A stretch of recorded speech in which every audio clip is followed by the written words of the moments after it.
inflação desacelera em junho e tem menor alta para o primeiro semestre desde 2020.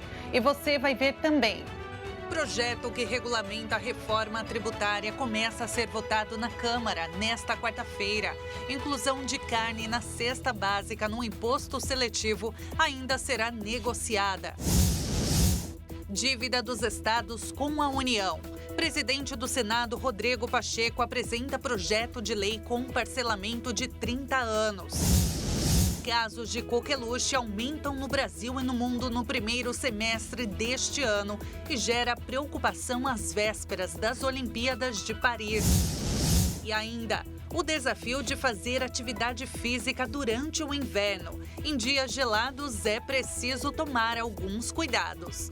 Essas e outras notícias você confere a partir de agora. Olá, bom dia! Seja muito bem-vindo a esta primeira edição. Nós estamos ao vivo. Agora são 11 horas e 31 minutos pelo horário de Brasília. E a gente chega para te manter bem informado nesta quarta-feira, 10 de julho.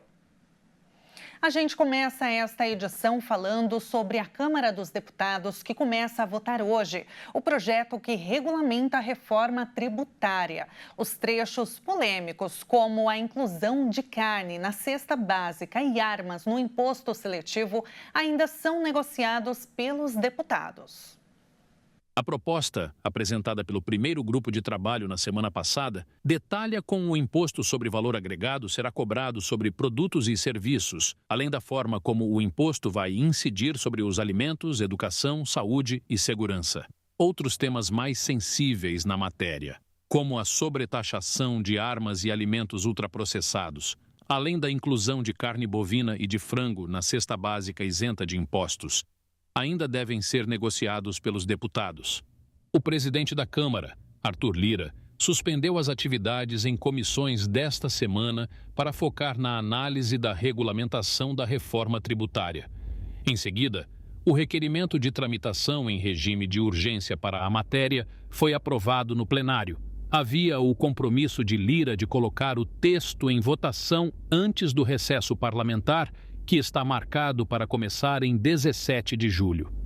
O projeto, que vai ser votado pelos deputados, é a primeira parte da regulamentação da emenda constitucional da reforma tributária, aprovada pelo Congresso Nacional no fim do ano passado, que permite a criação de 2 novos impostos: a contribuição sobre bens e serviços e o imposto sobre bens e serviços.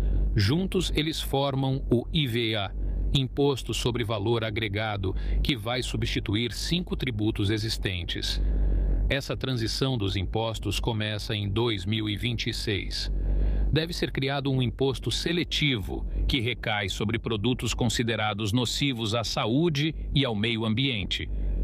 Os deputados também estão negociando a inclusão da proteína animal na cesta básica, que seria isenta de impostos. Como não foi consenso no grupo técnico, as carnes bovina e de frango continuam no grupo com taxação parcial, a ser paga por todos os brasileiros. E a inflação oficial perdeu força,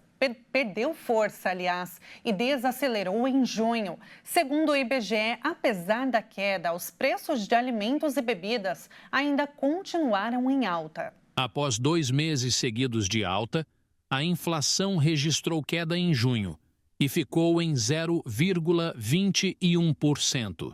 O Índice Nacional de Preços ao Consumidor teve uma queda de 0,25 ponto percentual em relação a maio, quando variou 0,46%.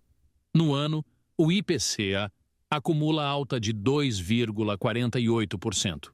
Já no acumulado dos últimos 12 meses, a taxa é de 4,23%, acima dos 3,93% observados nos 12 meses imediatamente anteriores. O teto da meta estabelecida pelo governo é de 3%, com tolerância de 1,5 ponto percentual para cima ou para baixo, apesar de o grupo Saúde e Cuidados Pessoais ter registrado a maior alta. O maior impacto do mês passado foi puxado por um avanço no grupo de alimentação e bebidas, que subiu 0,44% na comparação com maio. O impacto do segmento foi de 0,10 ponto percentual. No grupo chama a atenção a alta nos preços da batata inglesa, leite longa-vida, café moído e arroz. Já no lado das quedas, destacam-se a cenoura, a cebola e as frutas.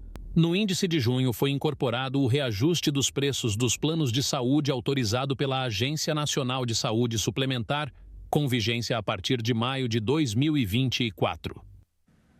E a lei que cria um novo ensino médio foi aprovada na Câmara dos Deputados. Falta agora a assinatura do presidente Lula para as mudanças serem implementadas já no ano que vem. Para o ensino médio regular, a carga horária mínima será de 2.400 horas para os 3 anos, além de 600 horas de matérias optativas, totalizando 3.000 horas.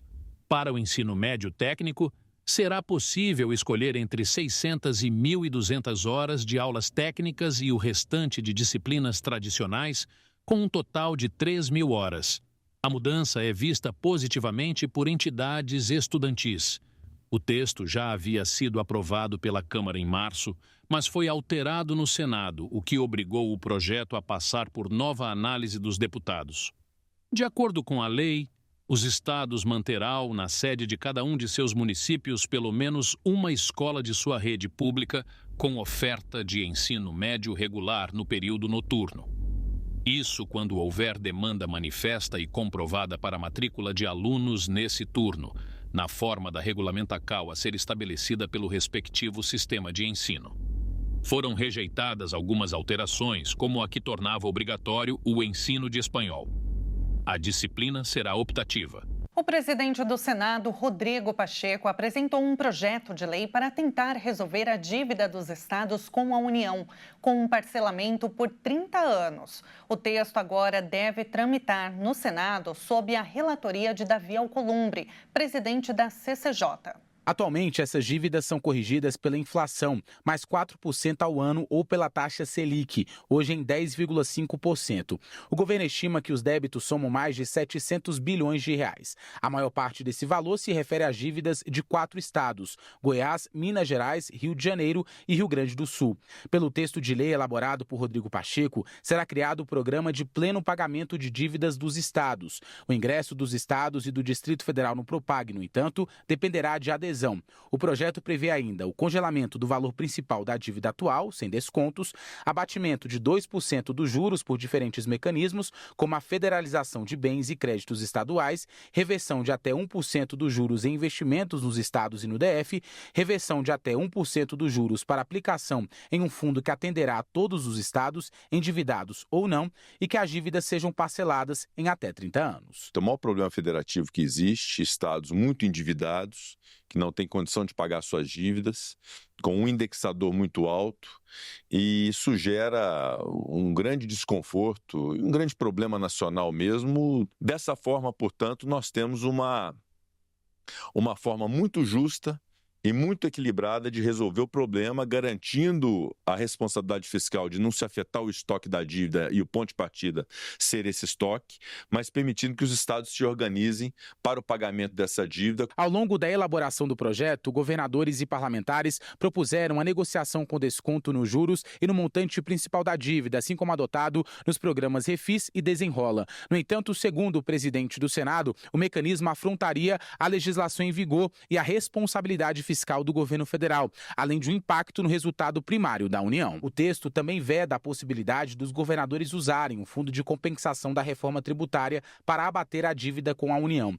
Ele só começará a ser abastecido em 2029, em função do cronograma de transição para o novo sistema tributário, e deve receber pelo menos 40 bilhões anuais do governo federal a partir de 2033. Infelizmente, nós observamos, do ponto de vista jurídico e constitucional, há uma vedação expressa ao uso para essa finalidade do Fundo de Desenvolvimento Regional concebido na reforma tributária, de modo que ele também não foi considerado para esta finalidade. Ele pode ser considerado naturalmente nas contrapartidas que, uma vez aderindo ao programa de pleno pagamento, o Estado terá que cumprir ao longo dessa relação com à União. No Senado, o texto deve ser relatado pelo senador Davi Alcolumbre, presidente da Comissão de Constituição e Justiça e favorito para suceder Pacheco na presidência do Senado em fevereiro de 2025. O rito da tramitação, no entanto, ainda não foi definido.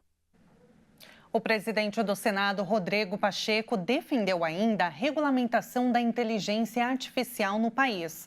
O presidente defende que o texto seja votado antes do recesso parlamentar. Projeto que regulamenta a inteligência artificial no Brasil está previsto para ter início no dia 18 de julho. De acordo com Pacheco, a inteligência artificial é algo sensível que precisa ser regulado. Erro: achar que não deve ter tutela legislativa sobre o tema. Assim como um erro achar que não é preciso ter tutela legislativa sobre as redes sociais e outras plataformas digitais. Em uma entrevista para o site Metrópolis, o presidente do Congresso Nacional, senador Rodrigo Pacheco, do Partido Social Democrático de Minas Gerais, defende que a regulamentação seja votada antes do recesso parlamentar. Projeto também que é de minha autoria, que está sob a relatoria do senador Eduardo Gomes, que deve também ser votado antes do recesso, que é o projeto de lei que regula a inteligência artificial no Brasil, que é algo também que as empresas, que os setores têm que ter muita atenção, porque a inteligência artificial só não é mais perigosa que a burrice humana, né? Então, a inteligência artificial é algo muito sensível, que precisa ser regulado. É um erro achar que não deve ter tutela legislativa em relação a esse tema. O texto deve ser analisado na Comissão Especial do Senado sobre o tema e prevê a remuneração por direitos autorais. Ponto reforçado pelo parlamentar em meio à pressão das Big Techs. Entre as emendas acatadas, há uma que possibilita a chamada mineração de dados, caso isso seja feito para combater crimes. Esse processo ocorre quando larga quantidade de dados é coletada de forma automatizada para o desenvolvimento de ferramentas de inteligência artificial. O novo texto também atenuou exigências para as empresas que usam a tecnologia. Pela versão anterior, era exigido um prazo de 10 anos para que fossem guardados documentos técnicos relevantes, que devem estar disponíveis à autoridade competente. Com a nova versão, a exigência caiu pela metade e passou a ser de 5 anos. O relator do texto, o senador Eduardo Gomes, promoveu algumas mudanças que flexibilizam o uso da tecnologia, o que tornam menos rígida a regulação do projeto de lei que está na sua reta final da tramitação. E agora a gente fala de saúde. Os casos de coqueluche aumentaram no Brasil e no mundo no primeiro semestre deste ano. A doença ela tem gerado muita preocupação e acende um alerta para as Olimpíadas de Paris. A coqueluche, também conhecida como tosse comprida, é uma doença respiratória causada por bactéria, que pode começar como um resfriado e evoluir para crises de tosse intensa, podendo levar até a morte. 17 países da União Europeia registraram mais de 30 mil casos apenas entre janeiro e março deste ano, enquanto no ano passado esse número foi pouco mais de 25 mil casos durante o ano inteiro. Na China, 13 pessoas morreram por causa da doença. Já na França, país sede das Olimpíadas, o número praticamente dobrou para 3 mil casos de abril para maio deste ano, de acordo com a Agência de Saúde francesa. Uma situação semelhante poderá ocorrer no Brasil, segundo alertou o Ministério da Saúde. Neste ano, foram registrados 115 casos da doença somente no primeiro semestre. Já no estado de São Paulo, foram confirmados quase 200 casos até junho desse ano. A queda na cobertura vacinal é a principal razão para o aumento da doença. A coqueluche atinge principalmente bebês e crianças. O Ministério da Saúde disponibiliza a vacina pentavalente, que é indicada no primeiro ano de vida do bebê em um esquema vacinal de 3 doses. Em seguida, é preciso administrar as doses de reforço aos 15 meses e aos 4 anos de idade. A imunização dura em média 10 anos, por isso é recomendado que adolescentes e adultos se vacinem a cada década, o que não está previsto no sistema público. No ano passado, a cobertura da vacina ficou em torno de 85% abaixo dos 95%, que é a meta anual para este tipo de imunização, segundo o Ministério da Saúde. E veja a seguir, Mesmo com preguiça, fazer atividade física no inverno tem suas vantagens, mas é preciso tomar alguns cuidados. Saiba todos os detalhes daqui a pouco. Nós voltamos já já.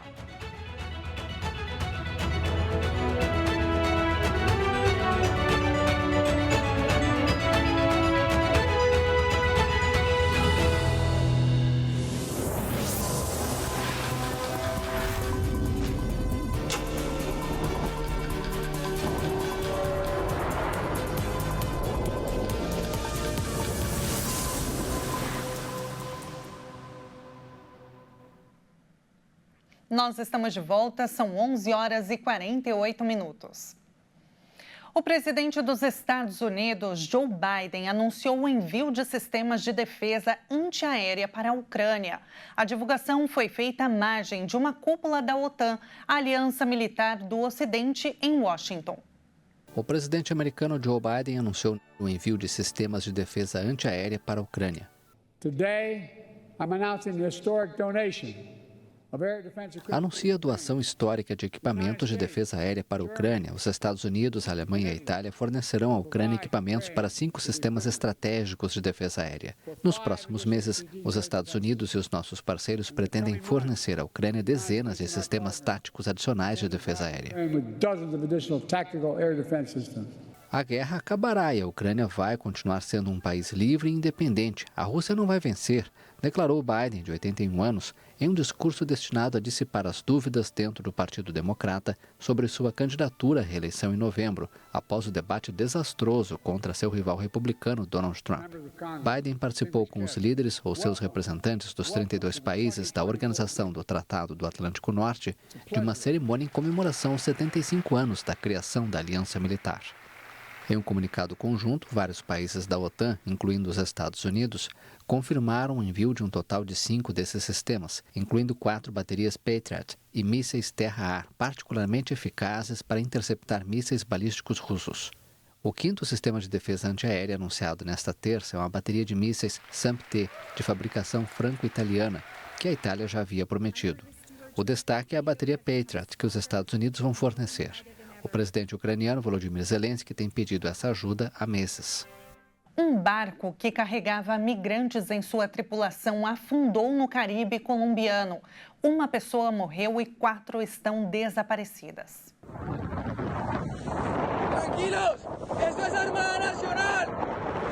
Essas imagens mostram equipes de resgate salvando as vítimas de um naufrágio no Caribe colombiano. Pelo menos uma pessoa morreu e 4 estão desaparecidas. O barco em que estavam transportava pelo menos 18 migrantes irregulares de diferentes nacionalidades. A tragédia ocorreu perto da ilha turística de San Andrés. 9 adultos foram resgatados com vida. 6 menores também foram socorridos. O departamento de San Andrés, Providência e Santa Catalina, no Mar do Caribe, fica a cerca de 230 quilômetros da costa da Nicarágua, na América Central. Migrantes de vários países utilizam a rota clandestina entre San Andrés e a Nicarágua para evitar a perigosa travessia na selva através do desfiladeiro de Darién, que separa a Colômbia do Panamá. As autoridades apelaram às pessoas para que desistissem dessa rota migratória por via marítima, devido à atual temporada de furacões na região e, em geral, devido às precárias condições de segurança.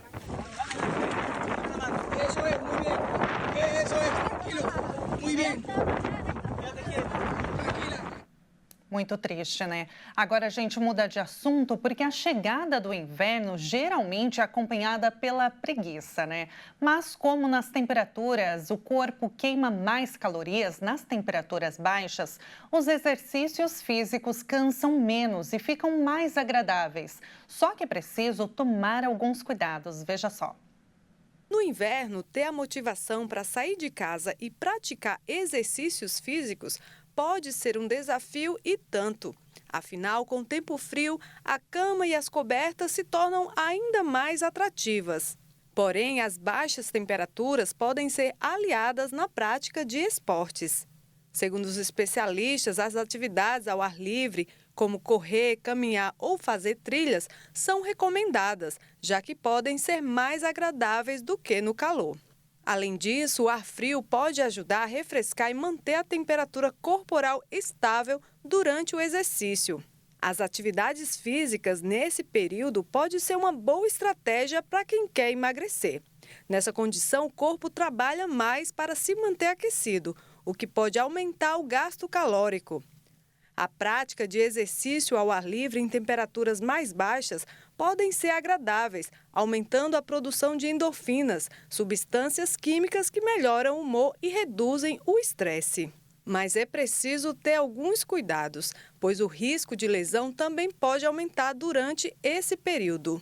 O frio pode levar os músculos a se contraírem mais, tornando-os menos flexíveis e mais propensos a distensões e rupturas.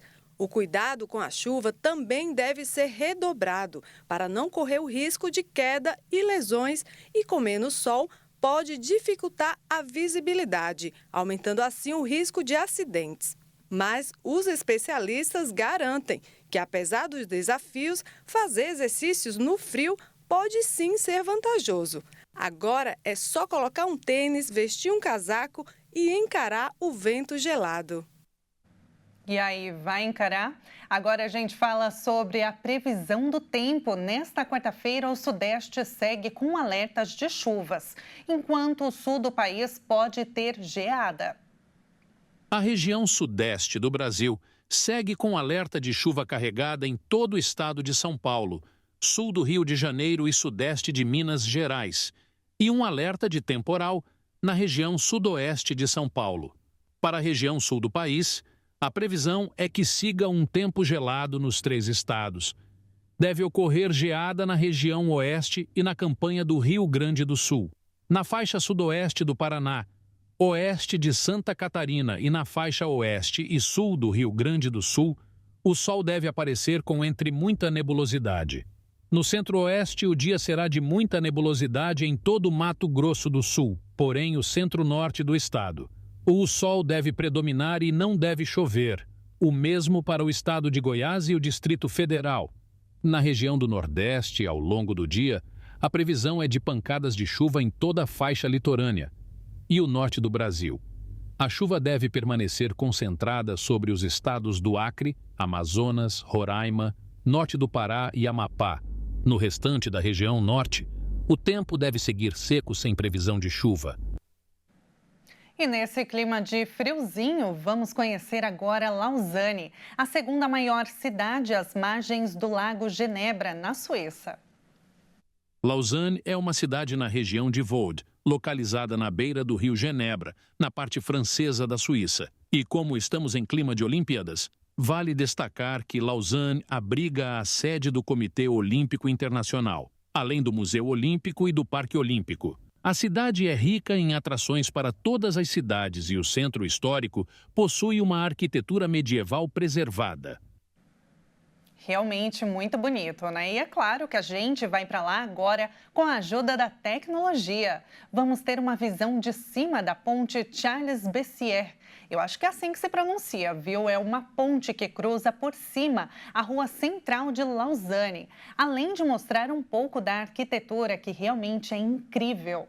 Lausanne conta com vários museus para você visitar e conhecer um pouco da história local e do país. E olha, o Museu Histórico, por exemplo, ele tem um acervo muito rico da história da cidade e da sua fundação. Já o Museu Olímpico, como a gente viu na reportagem, talvez é o mais visitado da cidade, já que ele possui um acervo importante sobre a história dos Jogos Olímpicos e também do esporte de modo geral. E se você é um apaixonado por fotografias, o Musée d'Élysée é um destino imperdível no roteiro e possui um acervo com mais de 100 mil impressões originais. Agora, por lá, já passa das 4 horas da tarde, nesse momento, 5 horas à nossa frente. E com essas imagens espetaculares que encerramos esta edição. Muito obrigada pela sua companhia, uma ótima quarta-feira para você e até mais.